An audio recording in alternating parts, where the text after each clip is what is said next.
Oferecimento Fiat Cronos. Você precisa conhecer este carro. Olá, bom dia. A CPI da Covid entra hoje na segunda semana de depoimentos. Daqui a pouco, o diretor-presidente da Anvisa, Antônio Barra Torres, vai ser questionado sobre a demora na liberação de vacinas e a insistência do governo no uso da cloroquina. A aplicação da segunda dose da Coronavac está atrasada em 19 estados. O déficit é de mais de 1,5 milhão de doses. E o diretor do Instituto Butantan alertou que se um novo lote de matéria-prima da China atrasar, as entregas de vacinas no mês que vem podem ser comprometidas.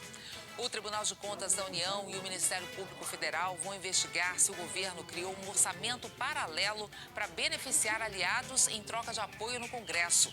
E você vai ver ainda, Luiz Felipe Manweiler foi condenado a quase 32 anos de prisão pelo assassinato da esposa Tatiana Spitzner.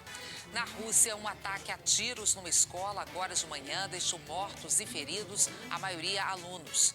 E a escalada da violência no Oriente Médio. O Hamas disparou foguetes e a Força Aérea Israelense revidou com ataques que provocaram a morte de 24 palestinos. Hoje é terça-feira, 11 de maio. Bom Dia Brasil está começando.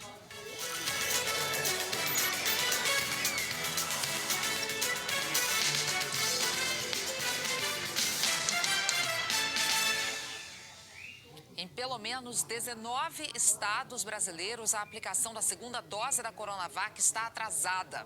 Aqui no telão, um levantamento que a nossa produção fez junto com a Secretaria de Saúde.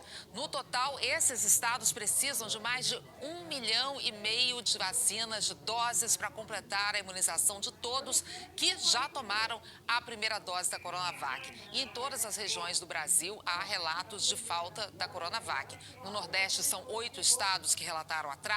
Também faltam doses em 4 estados do Norte, 2 do Centro-Oeste, 2 do Sudeste e 2 da região Sul. Só o Rio Grande do Sul tem mais de 369 mil pessoas com a segunda dose atrasada. Porto Alegre e outras cidades do interior gaúcho retomaram hoje a aplicação da segunda dose da Coronavac. Então vamos para lá, porque só aí em Porto Alegre, não é isso, Thiago Guedes, já são mais de 85.900 pessoas com imunização atrasada. Bom dia.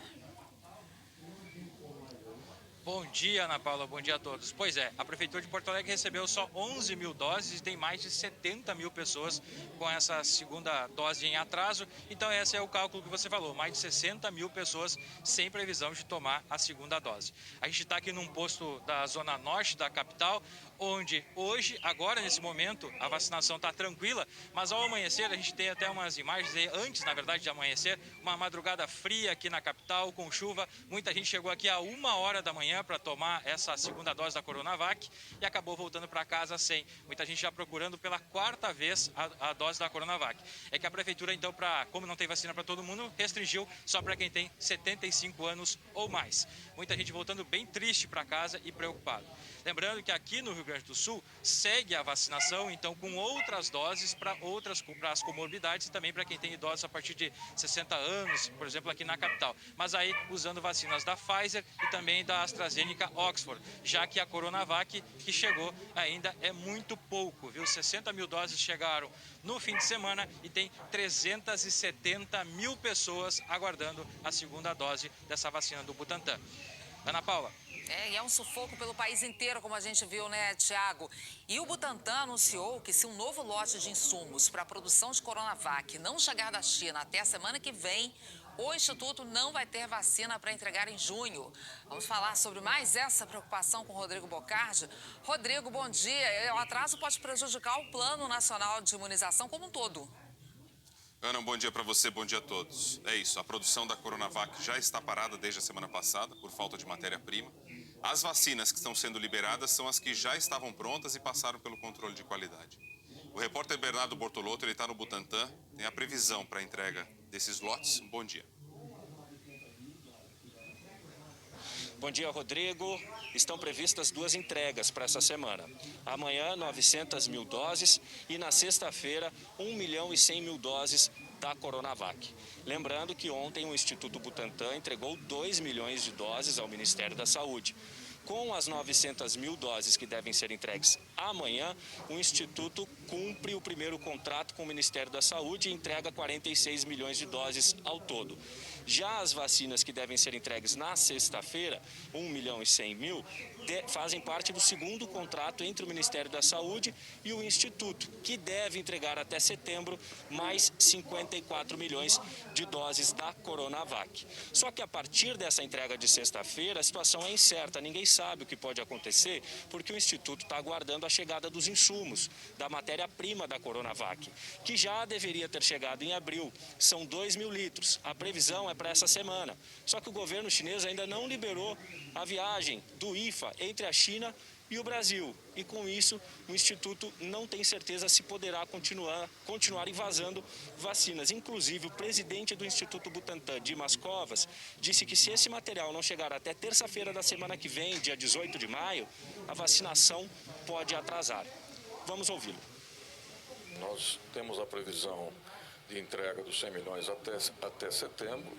Tínhamos feito um adiantamento dessa previsão para até agosto, mas nesse momento tudo fica em interrogação. Então preocupa muito, sem dúvida nenhuma, o cronograma de vacinação, não nesse momento, né, mas a partir de junho poderá sofrer algum impacto. O governador de São Paulo, João Dória, atribui o atraso na chegada do IFA às declarações do governo brasileiro contra o governo chinês.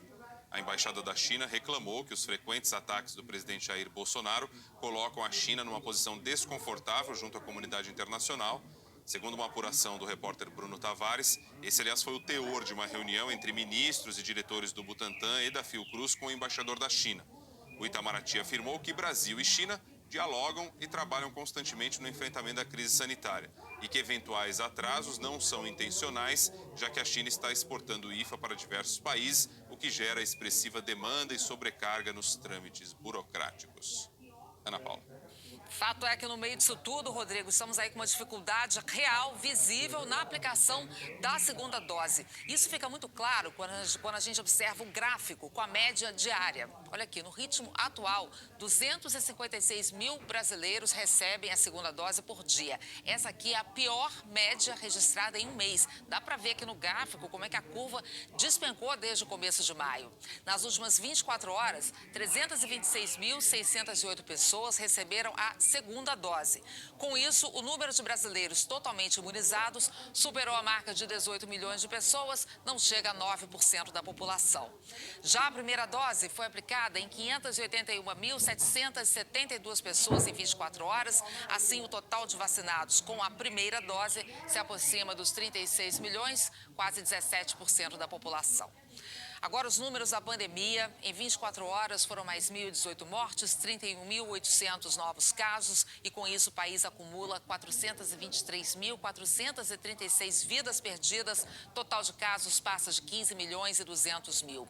A média de mortes está em 2.087 por dia. Isso é 13% a menos do que o registrado há 2 semanas. A média de novos casos está em 60.371 por dia, uma alta de 7% na comparação com 14 dias atrás. Agora, apesar dessa estabilidade nas médias de casos e de mortes, os números ainda muito altos acenderam um alerta das autoridades de saúde para o risco de uma terceira onda, principalmente entre as pessoas mais jovens. E aí em São Paulo, Rodrigo, o governo já está até fazendo estoque daquele kit intubação que faltou para muita gente em alguns momentos, pessoas que viveram um verdadeiro drama.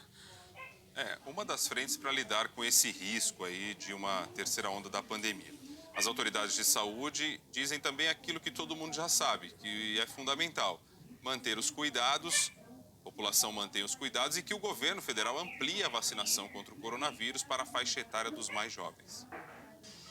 O país saiu do colapso nos hospitais, mas os números da Covid continuam em níveis elevados.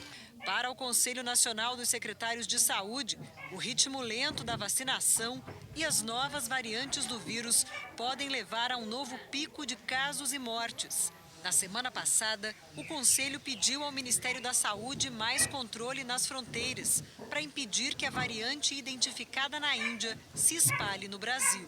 Não dá para, nesse momento, a gente pensar numa terceira onda, que ela seria muito mais trágica, ainda seria pior do que a segunda, no país. A gente pode falar que não seria nenhuma onda, né? Seria quase um tsunami. A gente tem mais de 90 variantes em circulação no país. E a gente não quer a chegada de outra que possa ser mais transmissível e mais letal. Em São Paulo, a ocupação nos leitos de UTI, que chegou a ficar acima de 90%, caiu até o fim do mês passado. E na última semana, permaneceu praticamente nos mesmos níveis. 78% de ocupação no estado e 76% na Grande São Paulo. Para que não faltem insumos, o governo paulista anunciou que está comprando 9 milhões de doses de medicamentos do kit intubação. Na capital paulista, a prefeitura está construindo usinas geradoras de oxigênio e autorizou a importação de kits para intubação. Com o avanço da vacinação entre os idosos, outra preocupação é que a Covid continue se espalhando entre as pessoas mais jovens. Um levantamento da Fiocruz mostrou que a idade média dos internados em UTIs passou de 64 anos no início da pandemia para 59 em abril. É uma faixa de idade que ainda não foi vacinada em sua maioria. E quanto mais jovem, mais demora a tomar vacina. O epidemiologista Paulo Lotufo lembra que, além de usar máscara e manter o distanciamento, as pessoas não devem se aglomerar em baladas. Também precisam evitar locais fechados ou mal ventilados, o que acontece mais no inverno por causa das baixas temperaturas. Ainda nós estamos em um patamar muito elevado e a chance de ter um aumento é maior. A questão básica, desde o início, né, nós temos que evitar ao máximo que as pessoas fiquem doentes, e aí o isolamento social é importante. Nós procuramos o Ministério da Saúde, mas não tivemos resposta. Sobre o pedido dos secretários de saúde para aumentar o controle nas fronteiras, a Anvisa informou que divulgou recomendações em janeiro e que sempre reavalia quando há necessidade. Viu, Ana Paula? Rodrigo, até já. E a Anvisa, a Agência Nacional de Vigilância Sanitária, emitiu uma nota ontem à noite recomendando a suspensão imediata da aplicação da vacina AstraZeneca em grávidas. A orientação da Anvisa é que a indicação da bula da vacina AstraZeneca seja seguida pelo Programa Nacional de Imunização. A prescrição atual do fabricante não recomenda o uso dessa vacina em grávidas sem orientação médica. Segundo a Anvisa, a medida é resultado do monitoramento de eventos adversos feitos de forma constante sobre as vacinas anti-Covid em uso no país. A agência não especificou nenhum evento adverso ocorrido em mulher grávida no Brasil. O imunizante vinha sendo usado em gestantes com comorbidades. A CPI da Covid vai investigar documentos que revelam que o Itamaraty se mobilizou na compra de cloroquina, mesmo depois de todos os alertas sobre a ineficácia, sobre os riscos desse medicamento no tratamento da Covid. Juliana Morrone acompanha lá de Brasília tudo sobre a CPI. E, Juliana, bom dia para você. O depoimento do ex-ministro das Relações Exteriores, Ernesto Araújo, deve falar mais disso, trazer mais detalhes sobre esse caso. Ana, bom dia a você, bom dia a todos. Ana, em um dos telegramas, o Itamaraty pediu à Índia 5 milhões de comprimidos de hidroxicloroquina. O requerimento para enviar os telegramas à CPI foi feito pelo PT e o relator senador Renan Calheiros, do MDB, disse que vai investigar o caso. A CPI quer saber até que ponto os ataques de autoridades brasileiras à China atrapalharam o envio de insumos e vacinas para o Brasil. Na lista de quem causou mal-estar com os chineses está o ex-ministro das Relações Exteriores, Ernesto Araújo, que também será questionado por tratativas para importar cloroquina, sem comprovação científica para tratamento da Covid. Araújo espalhou correspondências mundo afora. As informações publicadas pelo jornal Folha de São Paulo, confirmadas pela TV Globo, agora são esperadas na CPI. Há telegramas como esse enviado à Embaixada da Índia, informando a intenção do Ministério da Saúde de comprar o lote oferecido pelo governo indiano de 5 milhões de tabletes de hidroxicloroquina. É de abril do ano passado. A ida de Ernesto Araújo na CPI está marcada para a semana que vem. Os documentos que chegam à CPI servem para embasar a investigação sobre a omissão do governo. Nessa segunda, a pedido do senador Randolfo Rodrigues, da Rede, chegou à comissão um vídeo que o governo havia tirado do ar. Uma reunião do Conselho de Saúde Suplementar, onde ministros fizeram declarações sem saber da gravação. Foi nesse encontro que o ministro Luiz Eduardo Ramos, chefe da Casa Civil, fez confidências. Disse que tomou a vacina da Covid escondido e que tenta fazer o presidente Bolsonaro se vacinar. Tomei escondido, né? Porque a orientação era para não ter a casa, mas vazou. Por isso estou envolvido pessoalmente, tentando convencer o nosso presidente, independente de todos os posicionamentos. O atraso na compra de vacinas e a resistência do governo nas negociações também serão tema de depoimentos previstos para essa semana, de representantes da Pfizer e de Fábio Van Garten, ex-secretário de comunicação da presidência. A CPI também recebeu um outro documento da Consultoria Legislativa do Senado, feito com base em dados internacionais que vêm sendo usados para comparação entre os países. Traz a lista dos 26 que têm mais doses aplicadas em relação ao tamanho da população. Da América Latina, aparecem Chile e Uruguai, não o Brasil, que ocupa a 42ª posição. Esses números serão usados pelos senadores. A CPI também começou a receber respostas do Ministério Público e de órgãos de segurança estaduais sobre acompanhamento dos gastos com os recursos federais. Ana Paula. Ok, Juliana. E a gente tem visto na CPI da Covid senadores governistas apresentando números da pandemia em cidades específicas para defender o tratamento precoce. Só que esses dados observacionais não têm valor científico nenhum. Existe uma metodologia usada no mundo inteiro para validar ou refutar a eficácia de medicamentos. A gente foi ouvir quem entende do assunto para explicar como é que funciona esse método. Para os pesquisadores, defender o uso da cloroquina para combater a infecção pelo coronavírus é um ato irresponsável e perigoso, porque ilude o paciente e ainda pode prejudicar a saúde dele. Quem toma cloroquina tem a mesma chance de se recuperar do que quem tomasse jujuba, quem comeu um pudim ou qualquer outra coisa. Além de não estar se tratando contra a Covid, pode estar comprometendo o seu coração, o seu sistema circulatório e aumentando a chance de ter complicações com a Covid. O que valida qualquer afirmação científica é a pesquisa.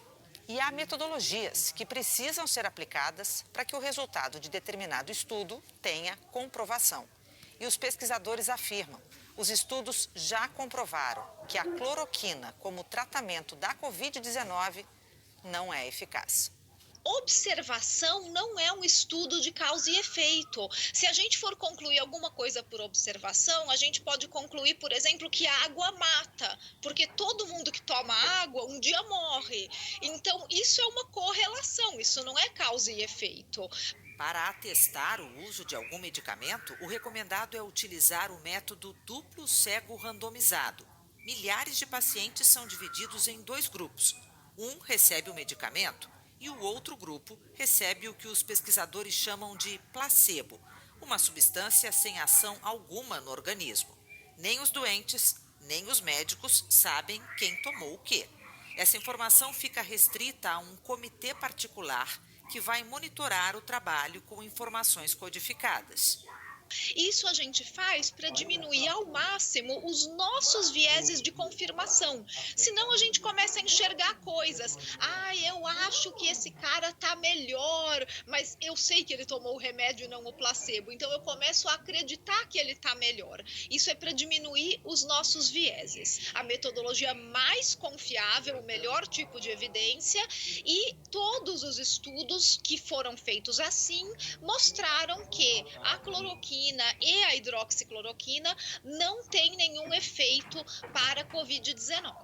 Foi assim que a gente determinou quais são as vacinas que funcionam e segue usando elas agora com total segurança e salvando milhares de vidas. Ainda nessa edição, a gente volta com a expectativa pelo depoimento do diretor-presidente da Anvisa na CPI da Covid. Depoimento que começa daqui a pouco. No próximo bloco, a condenação a quase 32 anos de prisão de Luiz Felipe Manweiler pela morte da mulher Tatiane Spitzner. O Ministério Público do Rio vai se pronunciar daqui a pouco sobre a operação do Jacarezinho, que terminou com 28 mortos. E 7 alunos morrem no ataque a tiros numa escola na Rússia. As informações já, depois do intervalo. 8 horas e 49 minutos agora. Eu tô olhando, meu Deus do céu.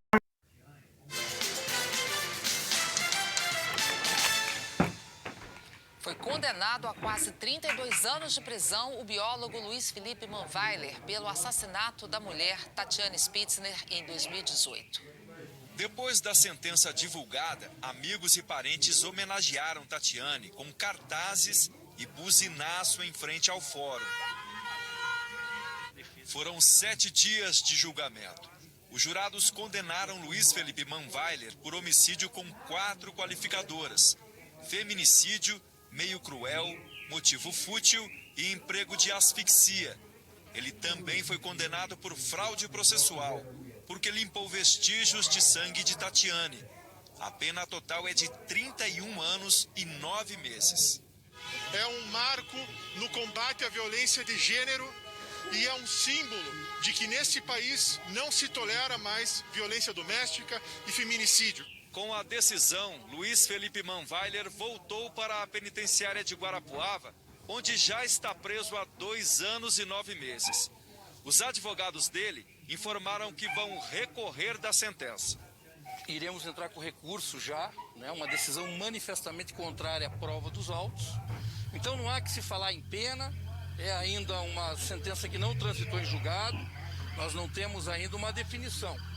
De acordo com as investigações, em julho de 2018, Manweiler matou Tatiane asfixiada e depois jogou o corpo dela pela sacada do apartamento onde moravam, no 4º andar. Imagens de câmeras de segurança gravaram Manweiler agredindo a mulher várias vezes naquela noite. Um laudo do IML apontou que Tatiane morreu por asfixia causada por esganadura. Manweiler nega o crime. Parentes de Tatiane deixaram o fórum emocionados. Agora ela vai descansar e a justiça finalmente foi feita por ela. As provas estavam todas ali. Finalmente agora acabou. Que isso que aconteceu sirva de exemplo. Que a nossa justiça não deixa passar. Que nenhuma mulher morra mais. Que ninguém precise passar e sentir a dor que a gente sente. E em Paraty, no Rio de Janeiro, olha o que aconteceu durante um protesto contra a violência doméstica. Mulheres protestavam pacificamente na porta de uma delegacia quando um policial civil saiu, olha aí, com um fuzil na mão, deu 2 tiros pro chão no meio de um protesto pacífico. Ninguém ficou ferido, a Polícia Civil deu uma nota dizendo que instaurou um procedimento para apurar a conduta desse policial. O Ministério Público do Rio de Janeiro vai se pronunciar daqui a pouco sobre a operação policial na favela do Jacarezinho há 5 dias. Ontem, a Polícia do Rio divulgou os antecedentes criminais de 27 mortos na ação policial. 25 tinham passagens pela polícia, 2 suspeitos mortos não tinham anotações criminais. A Mariana Araújo tem as informações pra gente. Bom dia, Mariana. Bom dia, Ana Paula. Bom dia a todos. Olha, o Ministério Público e a Defensoria Pública já começaram a ouvir parentes e testemunhas para saber se houve abuso por parte da polícia na operação do Jacarezinho. As apurações começaram a partir de relatos de moradores da comunidade sobre a conduta da polícia no dia da operação. O Ministério Público também investiga se houve excesso por parte dos agentes na hora das prisões. Na audiência de custódia, 3 presos disseram que foram agredidos por policiais. Alguns moradores acusaram a polícia de ter praticado execuções durante a operação. Em vídeos nas redes sociais, eles denunciaram que os suspeitos teriam sido mortos mesmo depois de se entregarem. Na semana passada, a polícia havia dito que todos os mortos eram criminosos. Ontem, um relatório da Subsecretaria de Inteligência da Polícia Civil apontou que de 27 mortos, 25 tinham passagens pela polícia, 2 não tinham. 12 deles por crimes relacionados ao tráfico, os outros por crimes como posse e uso de drogas, roubo, porte ilegal de armas, receptação, lesão corporal e desacato. A polícia nega que tenha havido execução e os policiais contaram que foram recebidos a tiros assim que entraram na comunidade do Jacarezinho naquele dia, em que eles queriam cumprir os 21 mandados de prisão, mas foram recebidos a tiro. Inclusive, um dos disparos atingiu o policial André Frias, de 48 anos, que morreu na operação. Ana Paula. Seguimos acompanhando a apuração de toda essa história. Marina, obrigada pelas informações. E na Rússia, um tiroteio dentro de uma escola do ensino médio terminou com mortos e feridos. Foi hoje de manhã. Cecília Malan acompanha. Cecília, o que já se sabe sobre esse ataque? São notícias tristes. Ana, segundo autoridades russas, 7 crianças e um professor foram mortos nesse ataque. 12 adolescentes e 4 adultos foram levados para o hospital.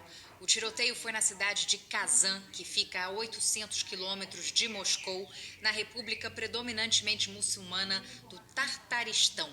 Segundo o presidente do Tartaristão, um adolescente de 19 anos com licença para andar armado entrou na escola atirando. Policiais isolaram o local e um vídeo divulgado em redes sociais mostra um jovem sendo preso em frente à escola.